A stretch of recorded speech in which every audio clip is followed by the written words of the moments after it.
Uniform civil code पर बंट गया विपक्ष। विपक्ष में पड़ गई दरार, मोदी का वार।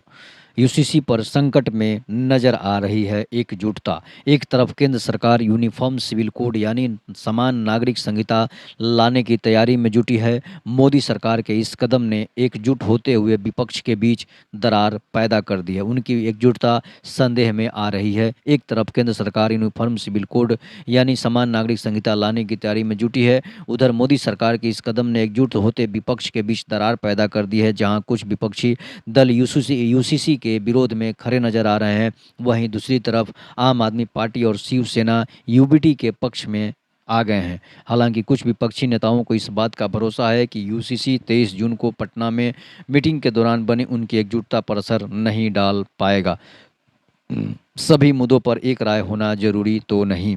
कांग्रेस और टीएमसी के वरिष्ठ नेताओं का मानना है कि जरूरी नहीं कि किसी मुद्दे पर सभी 15 दलों की राय एक समान हो। अब मध्य जुलाई में बेंगलुरु में होने वाली विपक्ष की बैठक में नौकरी, आर्थिक संकट और विपक्षी दलों के शासन वाले प्रदेशों में केंद्र के हस्तक्षेप के आरोपों पर बात होगी। टीएमसी नेता डेरेक ओ ब्रायन ने कहा कि सभी 15 दल एक दूसरे को फोटोकॉपी तो नहीं है ना। उन्होंने कहा कि सभी मुद्दों पर सभी दलों का सहमति न होना कोई बड़ी बात नहीं है। पटना में हुई बैठक के बाद दूसरी बैठक में हम सभी उन मुद्दों के साथ जाएंगे जिन पर हमारी तो 100% सहमति है। आगे के रास्ते पर बड़े स्तर पर पूर्ण सहमति है। विपक्ष ने यह भी कहा।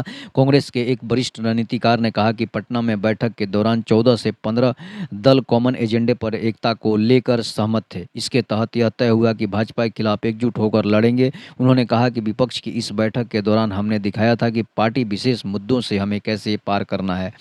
अरविंद केजरीवाल दिल्ली ऑर्डिनेंस पर ही ध्यान दे रहे थे और कांग्रेस से सहयोग चाहते थे, लेकिन ममता बनर्जी और उमर अब्दुल्ला ने इस पर हस्तक्षेप किया और उमर अब्दुल्ला ने केजरीवाल को बताया कि इस बैठक में इससे भी बड़ा मुद्दों पर चर्चा होनी है। ध्यान भंग कर रही है भाजपा। उधर डेरेक ओ ब्रायन का दावा है कि यूसीसी के जरिए भाजपा ध्यान भंग करना चाहती है। उन्होंने कहा कि जब आप नौकरियां नहीं दे पा रहे हैं, चीज़ों के दाम नियंत्रित नहीं कर पा रहे हैं, सामाजिक ताने बाने को छिन भिन कर रहे हैं, अपने वादों को पूरा नहीं कर पा रहे हैं, तो 2024 से पहले इस तरह का दांव खेल रहे हैं। गौरतलब है कि यूसीसी कानूनों का एक कॉमन सेट होगा जिसमें विभिन्न धर्मों, जनजातियों के प्रथागत कानून समाहित होंगे।